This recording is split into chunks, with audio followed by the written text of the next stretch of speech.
Smooth 98.1. It is 30 minutes gone past 7, which means it is freshly pressed right here on Smooth Breakfast with Kaide Baker. And Chocolate Martins and you. Good morning, Lagos. Of course, it's freshly pressed 9 at 1. Yes, it is. That is And the hashtag up on Twitter, Kaide. Thank you so much. Um, Come on, guys. Who's doing that? Please stop it. Okay, here we go. Let's try that again. Now, joining Kaide and myself, Shopper Martins, in the studio, we have got two analysts. You know Ugo Dre for Thursday. Peep him in his suit and his fantastic shirts. What is Thank that, you. elephants? Thank you. I've just become like a I don't fashion know what it is. commentator on Freshly Pressed. I don't know what's happening. it's But a very yes, nice shirt, though. go up on youtube.com/smooth981 FM Lagos to catch it and also catch the very serious, very in-depth analysis that we've got on the national stories. And joining us for a Thursday as well, we have got Mr. C. Good morning. Good morning, Shopper. Good morning, Kaide. Good morning, Ugo. Good morning, Lagos. Good My morning, chairman. world. Yes. All right, And, guys, you uh, can jump mhm. in and be a part of our conversation. We're streaming live on YouTube and we're taking messages there. So please, it's youtube.com/smooth981FM Lagos. And also, we're taking messages on Twitter. Use the hashtag freshlypressed981. And finally, send your messages to 0809 444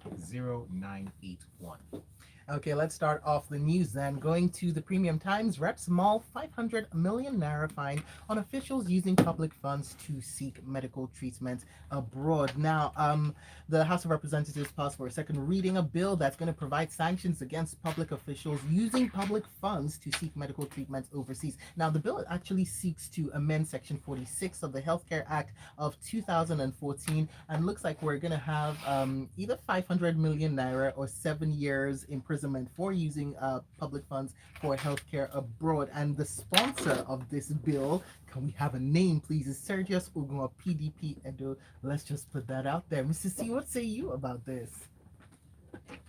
Okay, thank you, Shopper. So it's a very interesting development, but I must point out there is a caveat. There is a caveat to this proposal. Now, the caveat is this: under exceptional circumstances, which will be determined by the medical board in conjunction with the Minister for Health at the federal level or the Commissioner for Health at the state level, individuals may be permitted to seek and obtain foreign medical care. So it's not a blanket statement. And also, Mm-hmm. I must be careful to point out that this is just the House of Reps. For it to become law, the Senate also has to agree with to some extent, with this proposal. Now, what is the backdrop to this bill? Why did it become necessary? We have seen how previous leaders and current leaders have traveled outside the country on the flimsiest of reasons for medical care.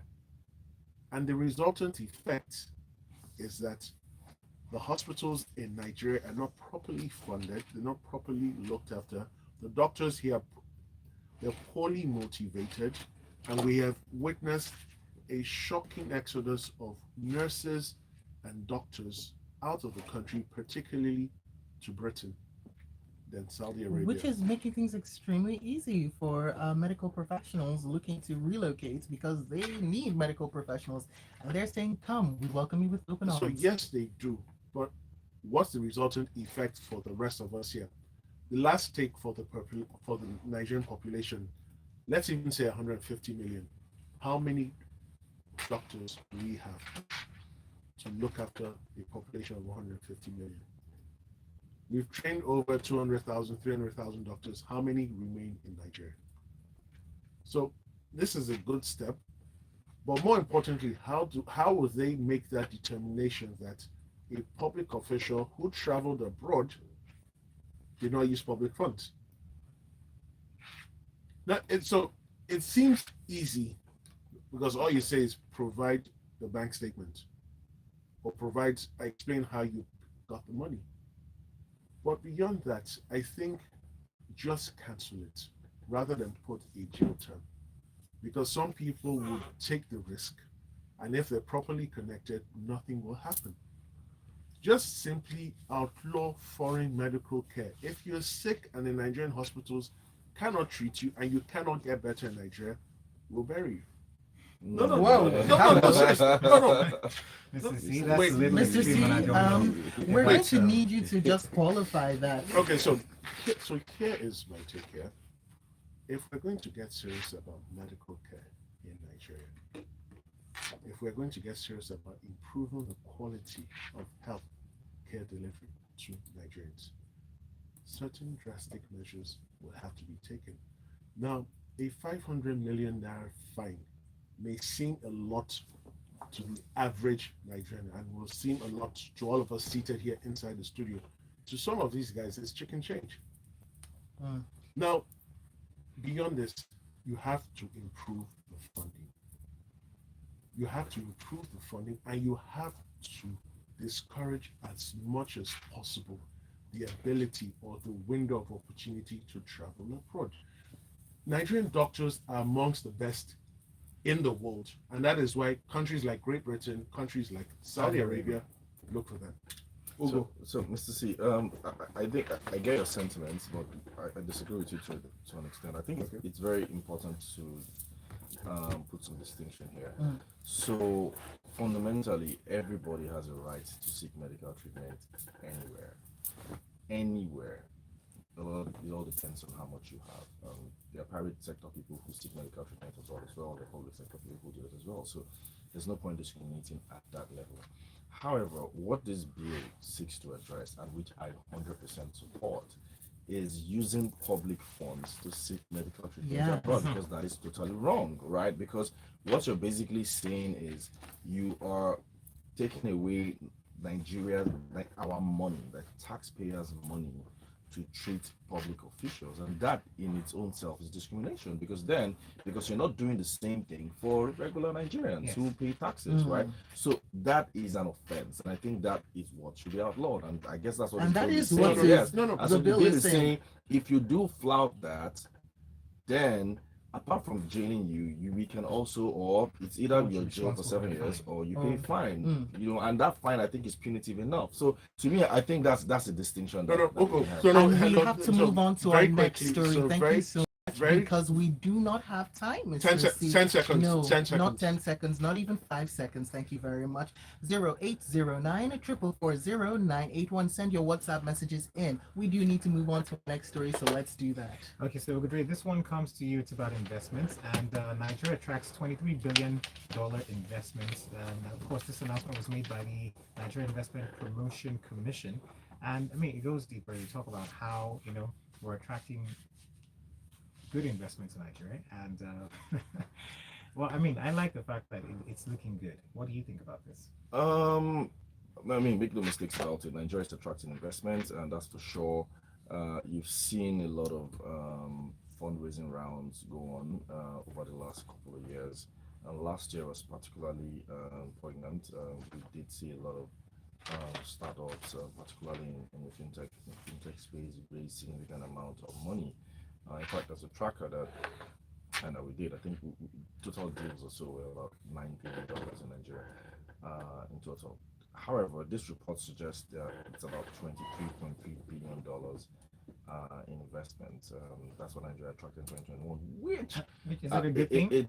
Of course, it's great, but I don't know where they got this number from. Okay. To be honest, I really can't, put, because they didn't reference anything. And official statistics for capital inflow into Nigeria Mhm. would typically be from the National Bureau of Statistics Okay. in conjunction with the CBN.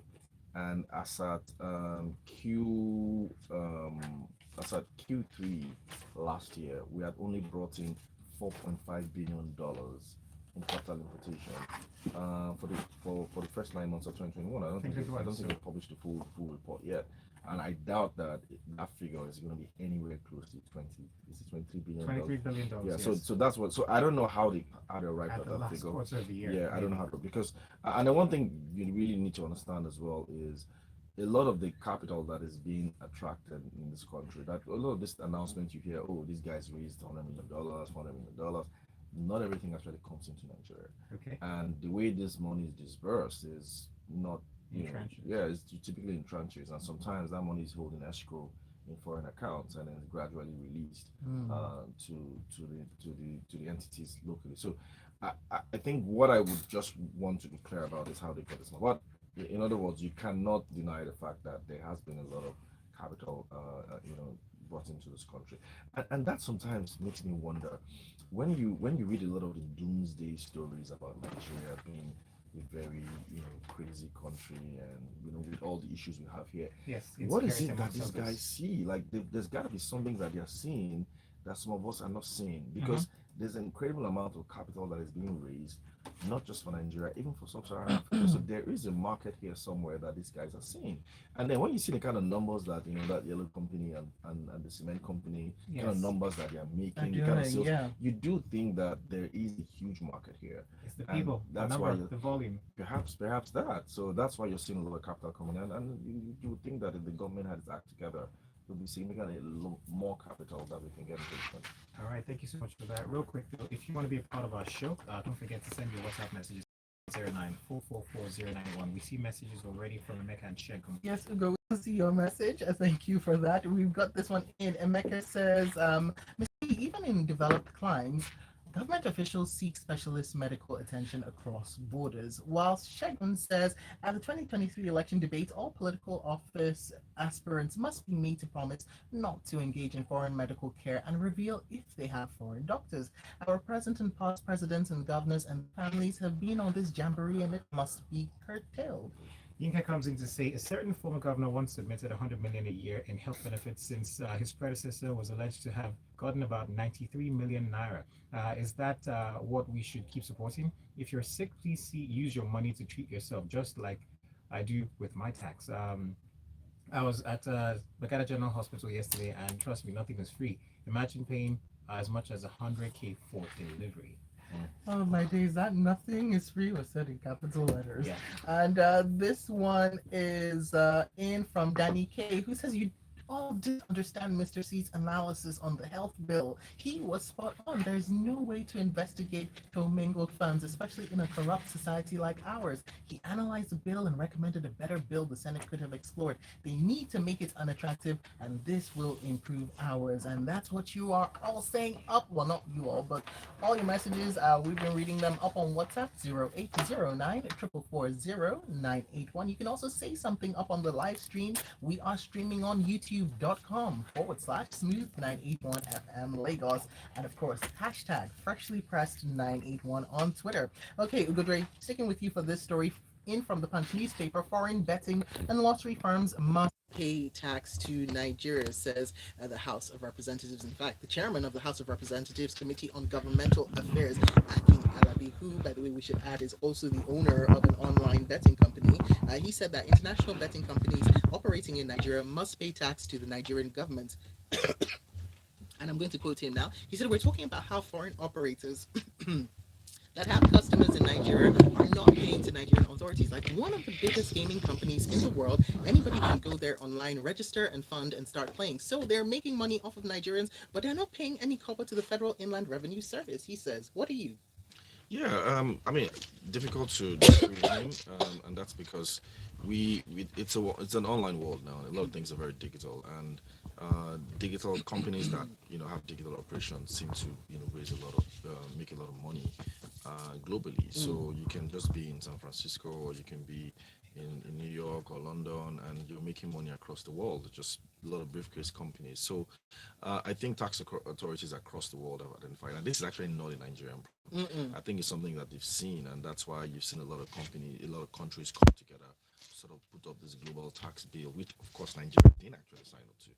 And the whole idea basically is, look, how do we better tax, online companies that have spread across the globe, and how can we ensure that countries where they make money from also get the benefit of taxation of taxing this company. So I guess that's what he's speaking to, and there are different sides to it. So a foreign betting company, of course, is a huge competitor to the local betting companies, and more often than not, they do have a lot more resources. They have a better technology, and the betting experience, probably even better than what you have locally. So what that does is it sort of stifles the local betting industry from also growing and of course spreading. So if you were in a business where maybe you supply oranges, and then you have foreign guys coming in and supplying oranges, doing better than you. You want to compete, yeah, but at the same time, you want to compete on an equal level playing field. So I guess this is what this is addressing. To the extent of how what the tax should be, I really don't know. But I think lottery and betting are things that are taxed heavily anywhere in the world, and that's something that you need to support. Now, how do they go about taxing this? A number of ways. I mean, so today, the likes of Google, Twitter, Facebook, and co. Part of what the FIRS is doing now is to get them to sort of register locally as taxpayers, and then deduct tax at source from, for example, advertisers. So if you're going to advertise on Facebook or any of these places, then you got to be able to pay tax. You see the tax in your bill, and then they remit that tax in Nigeria. So similarly, for a lot of all these online betting companies, they probably have them, do register as well. But if they don't, then who knows what they do? Maybe they yank them off like they did with Twitter with IP addresses and stuff. So there are several things they can do. Here's the thing: it's Yeah. quite, especially the globalized economy that we are living in. That's the issue that a lot of local companies deal with, not just when it comes to betting, but when it comes to also many other industries that we can't even begin to name. Yeah. So it would be nice to see what comes out of this and see how we can then extrapolate it across the various sectors so that we start fostering and encouraging local companies, homegrown companies, to be able To to play on compete as the well. equal Yeah. playing field. Yeah, the world is compete. And just to add though that for a lot of these companies as well, I think there's also a huge responsibility to pay tax. Yes. So they also know. So I don't think it's gonna get to where government probably needs to severe them. So they and just all, need to have but negotiations. yeah, they would want to pay tax because you can't operate globally without having that sort of responsibility.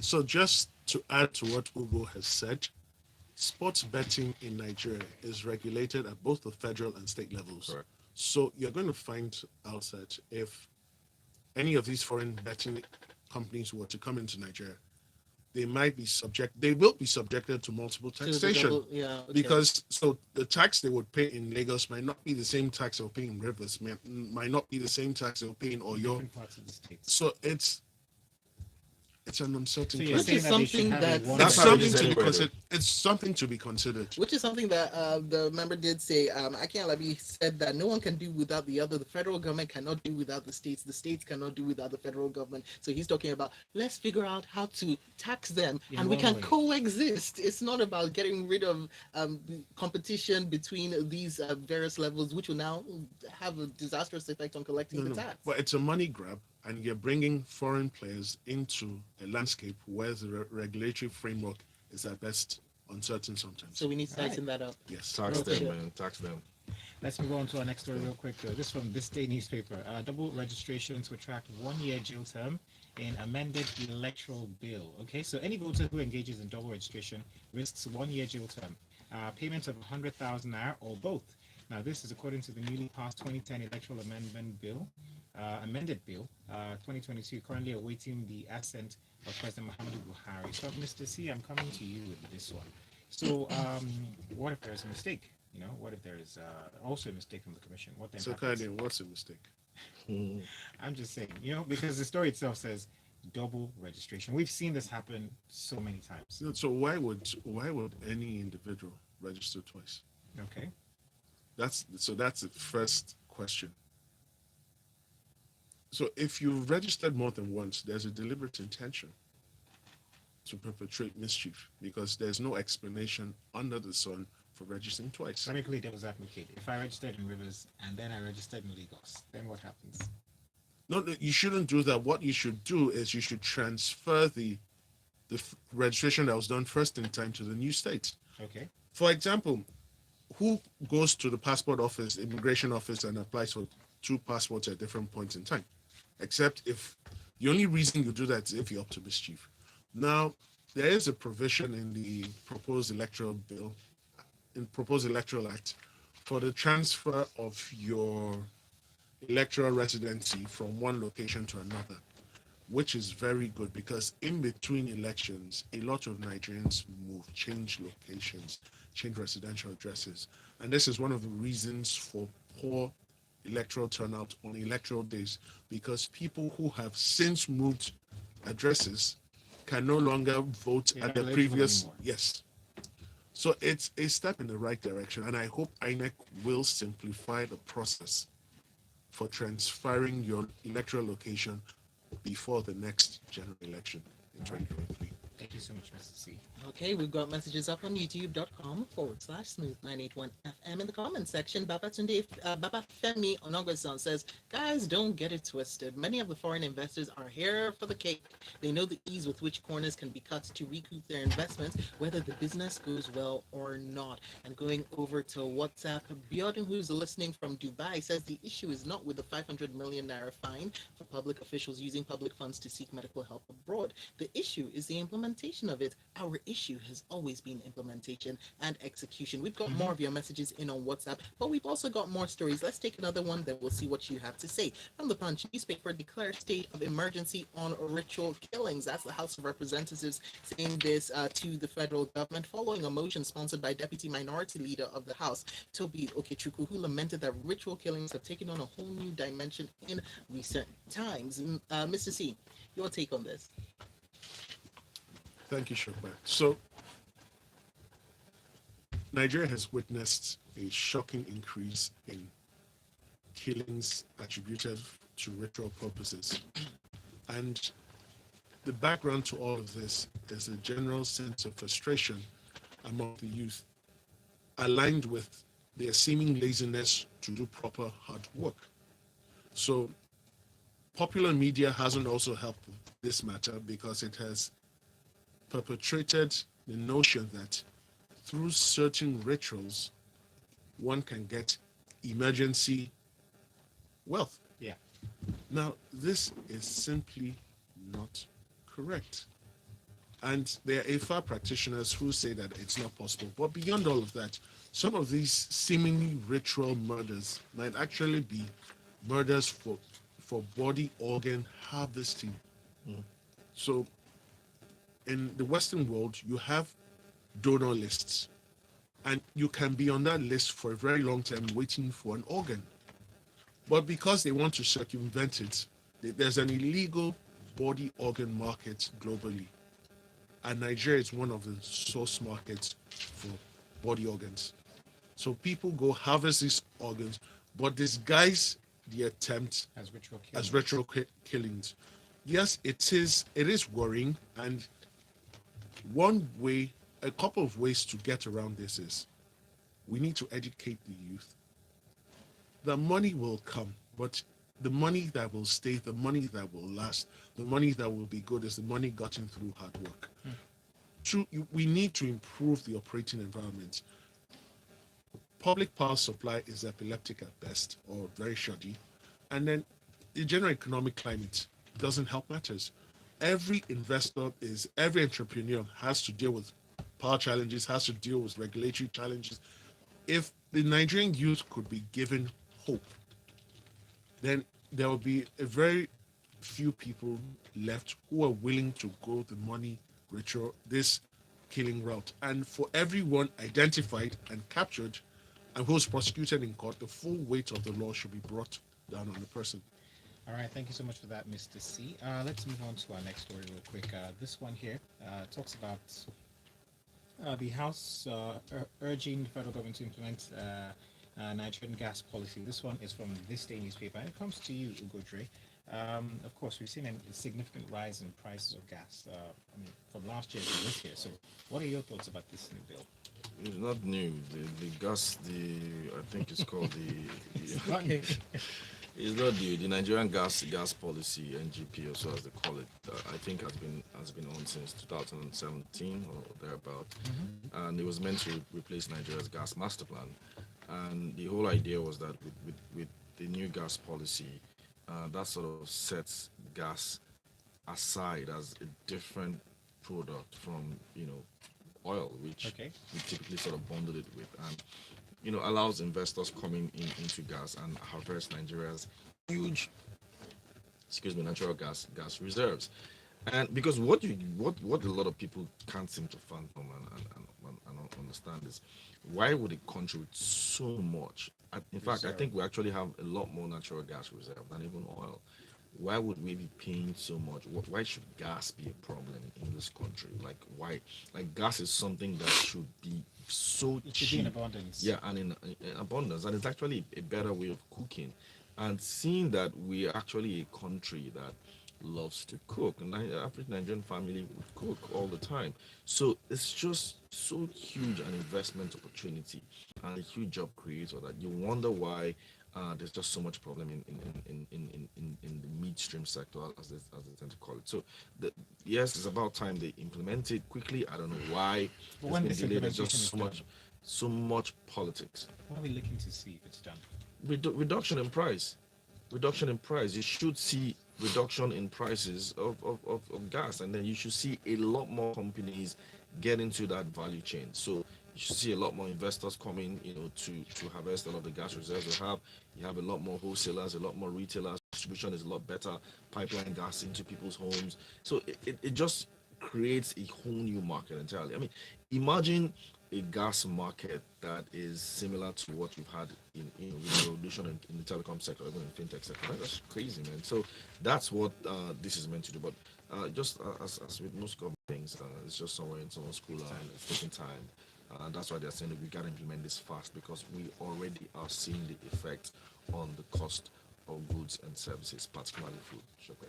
All right, so I'm going to read your messages. Thank you, Katri. I'm going to read your messages now, and then we'll take our final story for the day. So Tommy up on WhatsApp says, have you tried changing your location before to vote? The bigger question should be, why am I able to register twice with the same name?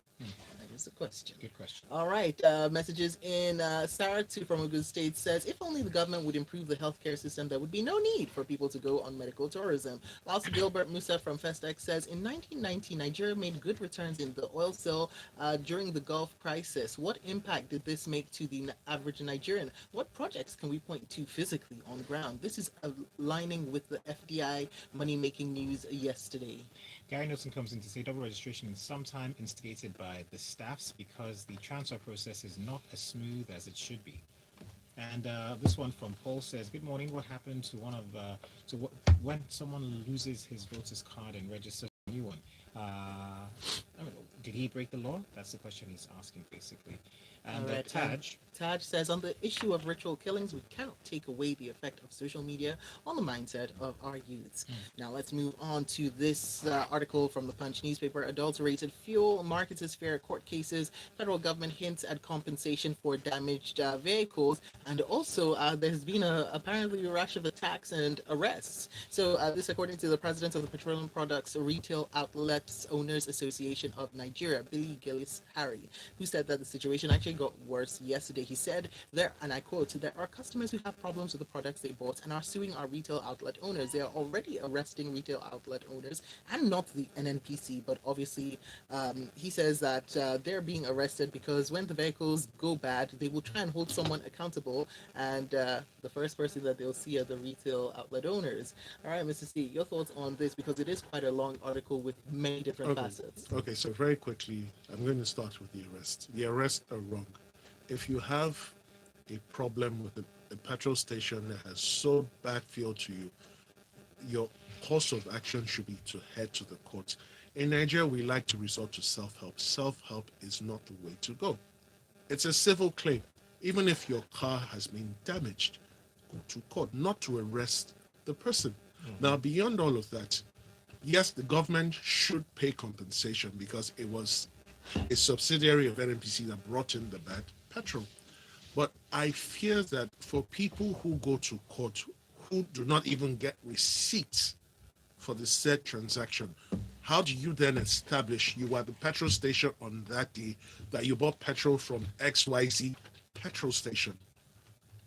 So there are a lot of hurdles to be jumped, but I'm glad that I see that Adova brought over the annual chain of stations. Okay.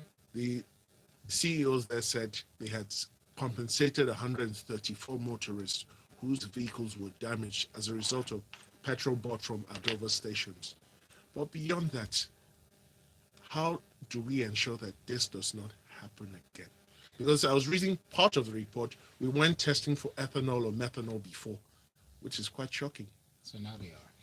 Thank you so much, Mr. C. It's an expensive lesson to learn, but there you go. Okay, so that is that for Freshly Pressed for today, but not the end of the conversation, because you can find our analysts up on social media. Ugodre is at Ugodre across all platforms. And by the way, if you're looking to expand your financial knowledge, you can also go over to Nairametrics as well. And we have got Mr. C, who masquerades under different names on social media. On Twitter, he is at Mr. C with 2 E's to that. And then on Instagram, he is at Monsieur C with a triple E. Yeah, and he's on Snapchat too. He's on Snapchat too, but we don't have time to get into that. Coming up, Lagos, you will be talking 10 past 8. Stick with us right here on Smooth.